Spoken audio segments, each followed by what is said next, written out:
معزز سامعین حضرات، السلام علیکم ورحمۃ اللہ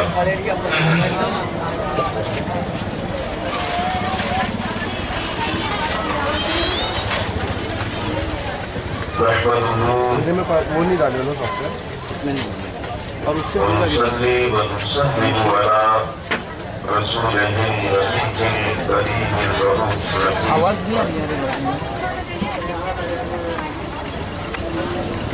أما بعد فأعوذ بالله من الشيطان الرجيم. بسم الله الرحمن الرحيم.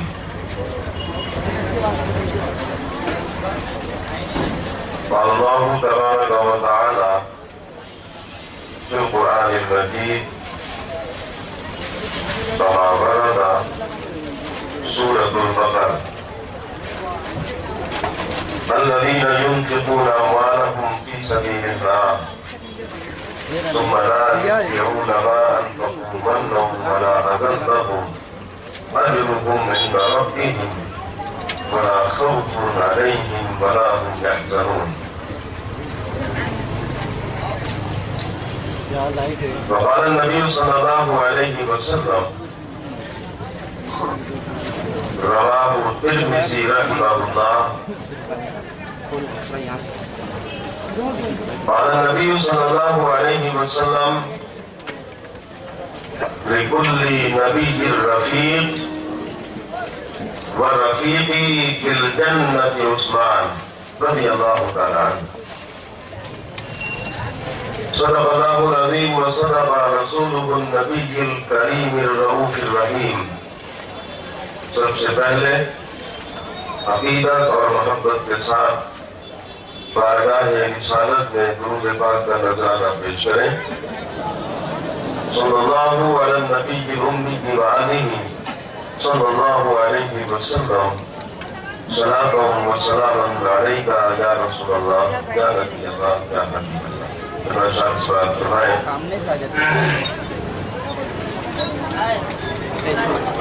کہ نہ تلاش میں قضا ہے، نہ تلاش جام مینا، نہ تلاش میں قضا ہے، نہ تلاش جام مینا، میرے واسطے ہے کافی، ارے میرے واسطے ہے کافی، میرا ساقی مدینہ، نہ تلاش میں قضا ہے. میرے ہاتھ آ گیا ہے بڑا قیمتی نگینہ، ارے میرے ہاتھ آ گیا ہے بڑا قیمتی نگینہ. بڑا خوش نصیب ہوں میں، بڑا خوش نصیب ہوں میں، میرے دل میں ہے مدینہ. بڑا خوش نصیب ہوں میں، میرے دل میں ہے مدینہ. نہ تلاش میں قضا ہے.